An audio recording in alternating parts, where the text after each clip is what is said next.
So here, today, Friday, 10th of May,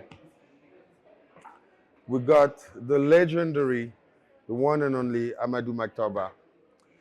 So he's the man behind this whole thing. He's the man who had a vision, who had a passion many, many years ago, and understood that it was important to bring all African media together, not just in one room, in one space, but with one voice, and to be the voice of Africa at home and around the world. For me, it's an honor and a privilege to know you like I know you. I think it's been 25 years or more. And when you started this journey, we were still young with no gray hair yet, but driven by this, immense passion to transform the continent and immense commitment to do whatever we could at our own level to make that difference. We were both Africans and diasporans at the same time, right? So in one foot in, one foot out, but it was also our strength because we could look from a distance while having a foot in it to be able to impact it. So tell me about the genesis of this whole thing, because I don't think it exists anywhere else in any other region in the world to bring this caliber of media in one house and have a common agenda. So tell us about your journey. So, Mahmoud, it's actually, it's great to see you again. Yes, because we have been keeping in touch, but with COVID, yeah, indeed, yeah, we lost touch. Yes. And now we take excuse about COVID anyway. Yes, you can indeed, just blame it on COVID. Blame it on right? COVID and go on Zoom. Exactly. So it's really a pleasure to see you again. I've been following everything you do. And, thank you. That's why we have this whole setup here, thanks to you. And you've always been actually, avant-gardist in the way you think, in the way actually you craft projects, in the way you bring people together. Oh, thank you. And to try to achieve something which is meaningful for the continent. Thank you. Was it your youth? Yes. So from Africa 2.0, was it now what you're doing? I mean, it has always been about how do I get people together to move the needle towards improving actually humans and the continent. So I think, that's great. Thank you. If we had, I learned from the best. And if we can clone you, then, we'll be, but now you have an avatar. Yeah. So maybe, we'll I have an be avatar on the Ubuntu verse now. Absolutely. So. But, to address your question, to answer your question about how all this came about, I'll tell you an anecdote. Yes. Back in the 90s, I was at the Pan-African News Agency. Yes, I remember. And, I was in charge of development and marketing. And for some reason, we understood that to actually create some kind of a media market for Africa, we need to have the diaspora and African Americans in particular. Involved, yes. Because they had newspapers, they had news organizations, so they could buy news from Africa. Yeah. But I was shocked. When I go talk to, African Americans, yeah. I mean, if they're kind, they will say, that's Africa. Yeah, yeah, so true. I've experienced it so often. It was discounted. Yes. Discounted, but why was it discounted? It was discounted because of all the negative news they have been hearing about the continent. They want to themselves. Exactly. So they want to distance themselves from failure. We're not as bad as them. Exactly. We're black, but we're different. So they wanted to distance themselves from what was perceived as failure. But guess what? Back in Africa, when I spoke to people about African Americans, what would they tell us? Oh, stereotypes again. Yeah, stereotypes. Oh, why do you wasting your time? Most black Africans are either in sports, because back then sports was not that big in terms of making money, sports, or music, or drugs and prostitution. Yeah. What is that? Crazy, That's right? Actually stereotypes on both sides. On both sides. Unbelievable. And guess what? Those are stereotypes which was built purposefully to divide us. To divide us. Yeah. So guess what happened to me? I mean, a light comes up in my mind and say, you know what? We need to make sure these people come together. Yes. Yeah, and you know my wife is African American. Of course, bridging. That's actually how far it goes. Yeah, of course. Right? Yeah. But now let's bring it back to Africa. Yes. Squarely. It's then that I realized that actually, you know, one media organizations in Dakar or in Zimbabwe or in Mozambique trying to build in their country, maybe they can have a little bit of impact on what's going on. But trying to have an impact continentally or trying to have an impact, you know, outside of the continent, globally, it's almost impossible. And so then, because we had already created AllAfrica in 1999. I remember those days. Yeah. Exactly. So I said, but look, if I don't do this, nobody would do it. Because the common denominator of many of these media houses in Africa is AllAfrica. Is AllAfrica. Because they know me and I know them. Indeed, yeah. You know? You are the bridge. Exactly. Yeah, you were the bridge, I remember. That's exactly how it started. And I said, well then, I need to get these guys together. First and foremost, they're my friends. Yes, they may not know each other, but they're my friends. And what do they say? The friend of your friend is your friend. Of course. So I bring them together in Dakar, 2008. I remember, We had a great meeting, only 50 people. Yeah. And we kept doing it every year. It was the inception. And exactly. Yeah. Exactly. So we ended up in 2014 with about 600 people. I remember, it was huge. Exactly. It wasn't Dakar, right? No, Dakar was 2013. Yeah. And then 2014 in Addis? No? No. Dakar was 2012, Addis 2013. Yes. And 2014 was South Africa. Yes. So 600. Yeah, 600 people. So now the thing is this. You bring everybody together. Yeah. From the media world, but don't only bring media people. Indeed, if not, you're talking to yourself. Exactly. What do we learn from that? Yeah. Exactly. So that's why I always believe that it is critical to have people in like development banks, people who are working towards Africa's progress. Yes, I remember. I was at IFC at the time. Exactly. And I was in charge of investment in telecom, media, technologies. And I came in to represent the World Bank and IFC. Absolutely. Yes. African Development Bank. Yes, indeed. Badaya, Arab Bank for the Economic Development for Africa, Africa Exim Bank, Trade and Development Bank. So I think it's important they are part of the discussion. And you know what I love about it is those same big institutions in Africa 12, 15 years later are still here supporting you. Exactly. Well, right? And supporting this idea of having a collective media that is empowered. And that's a great achievement. But did you hear what President Adesina said yesterday? President Adesina said something extremely important, which I think everybody needs to hear. The continent loses about $75 billion a year due to the negative imagery of the continent. Wow. Misconception. Wow. You know, $75 billion a year. I'll send you his speech. I mean, that's huge. It's massive. How? So, the way to stop that is what? Is to have powerful media which can tell our own story. That's it. You know, in a fair and transparent way. That's it. Wow, that's quite a number. Yeah. So you and I have always known that media plays a critical role in moving the needle, of course, in creating, you know, Africa's progress. But putting a figure to it, that's big. Is now a game changer. It's a game changer. Yeah. So that's why we need them, but we also need the civil society. Of course. We need the youth. Yes. We need women. And they were so well represented. There were youth awards and everything. Absolutely. And you could see this new voice, new voice of Africa, and the way they see the world, and how energetic they are, and how they want to be heard. Absolutely. Right? And you gave them this platform, which often is not given to them. Absolutely. Right? In those environments with so many leaders, people have generally like, you have a very small corner. You have a whole stage. They have a whole stage. And awards for them to encourage them. That's beautiful. I attended the dinner, the gala dinner. I was like, This is how it should be done, because at the end of the day, 60% of African, 65% of African is under 25, right? And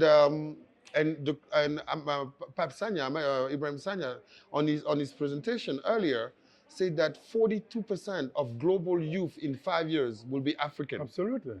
So it is definitely the future of humanity.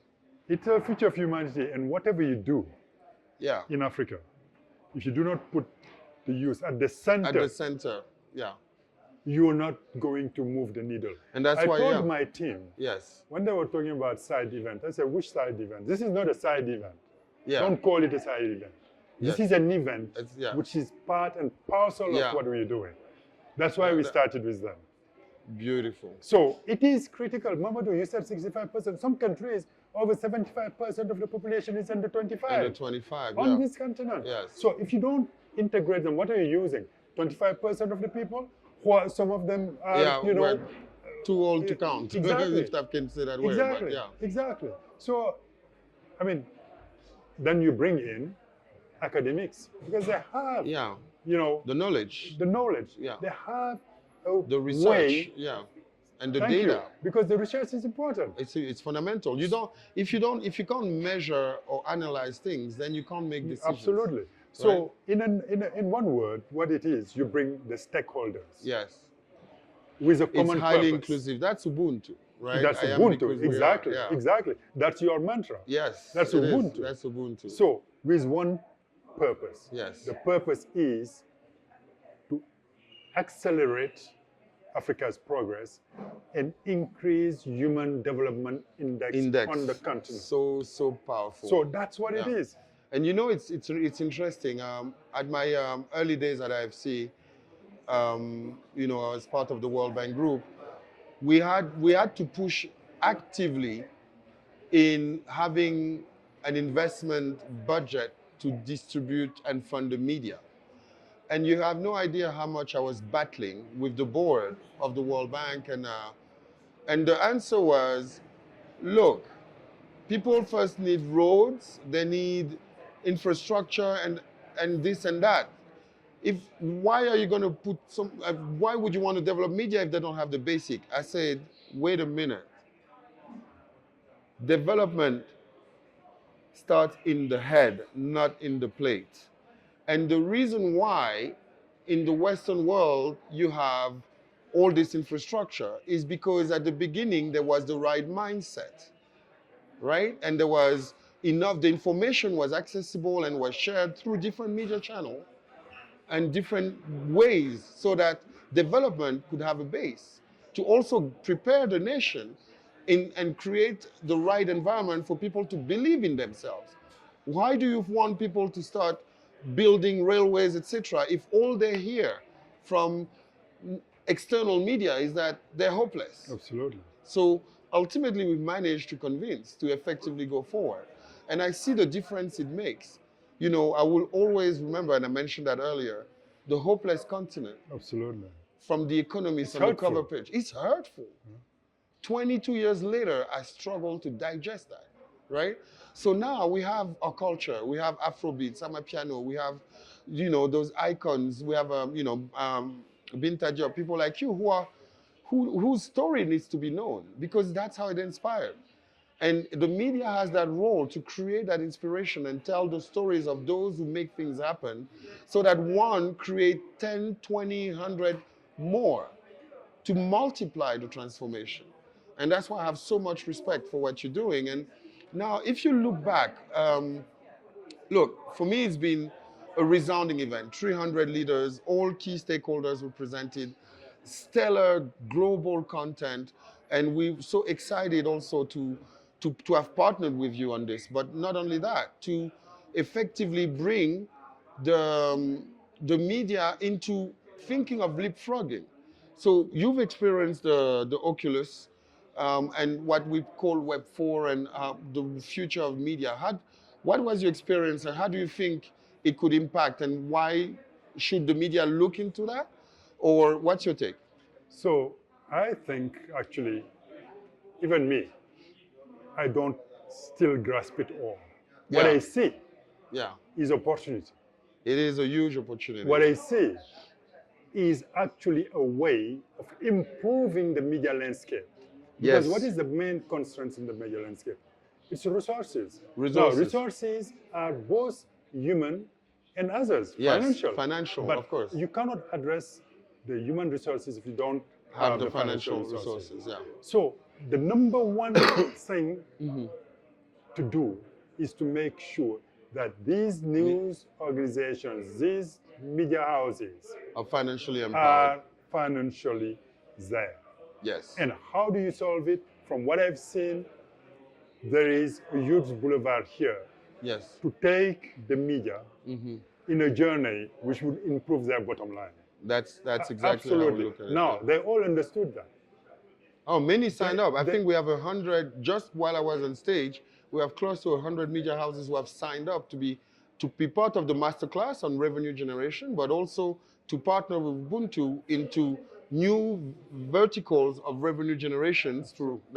Absolutely. I think that's great. But Mamadou, we can do much better than that. And we will do much better with you. Because at AllAfrica, we're committed to working together. And we're excited about addressing this. Yes. Because at the end of the day, look, let's face it. The money media makes, what is it for?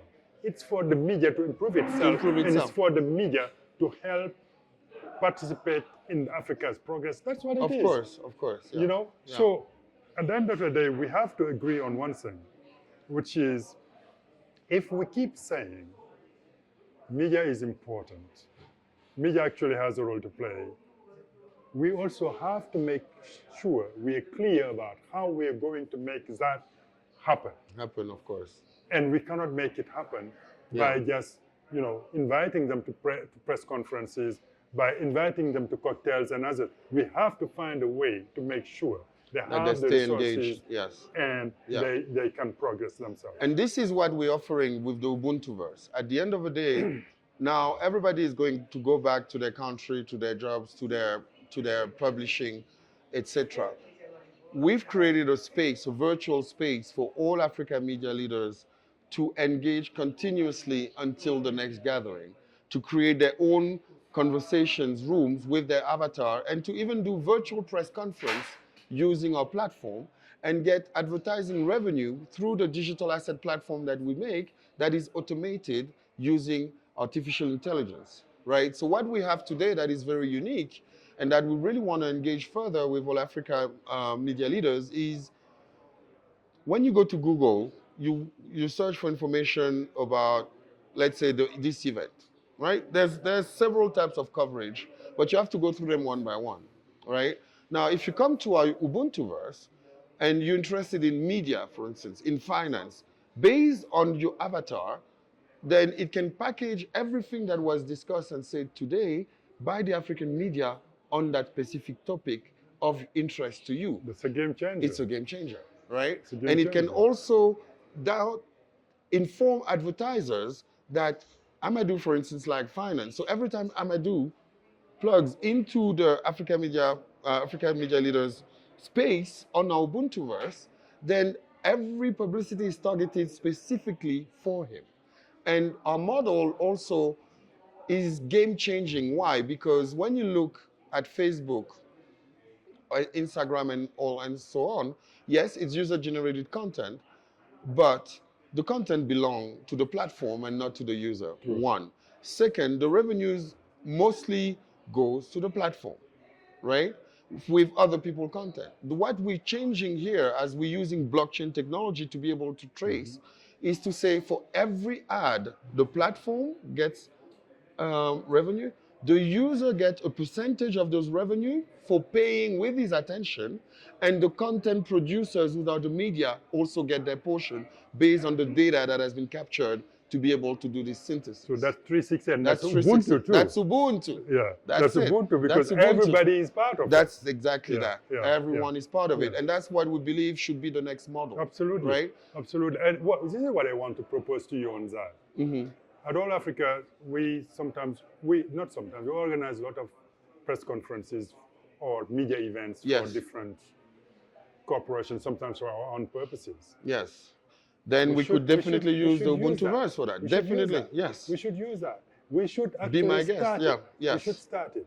So the second thing I want to propose and make sure, Mamadou, yes, that we go into a pedagogic journey. That's beautiful, because we have the Ubuntu Academy, right? So on our platform, on the Ubuntuverse, we focused on two things: financial literacy and digital literacy. It means that whenever your avatar goes, it can choose what type of training it wants to improve the bottom line or to get more revenues, understand the balance sheet and the financial statements, but also understand digital assets and investments, and so on. And all that is pre-packaged, powered by artificial intelligence. So the other area where we can partner with you is as a knowledge partner, because we understood one thing, you know, as a Pan-Africanist, as you know, and as a global citizen, I realized that it's not enough to empower people financially, because you take the risk of wasted potential, right? So if you don't bring the knowledge and the understanding of not only how finance and capital works, but also how technology works, then you might be outdated. So it's important to bring that first to the media, because you are the echoes for everyone else to learn. Absolutely. Right? And as a knowledge and content partner, we bring it for free. Yeah. And where it becomes interesting, then we can go masterclass around media, learning, and so on, that would be available on the AllAfrica universe, on the Ubuntuverse. Absolutely. Absolutely. No, that's powerful. I mean, we're all in for that. We're all in for that. And to me, well, you and I stay in touch, but our businesses have to stay in touch. Yes, definitely. And our businesses have to grow. And then we'll work on an action plan. From next week, we'll work with you and then have those calls and drive it. Absolutely. It's been great. Thank you so much, my dear brother.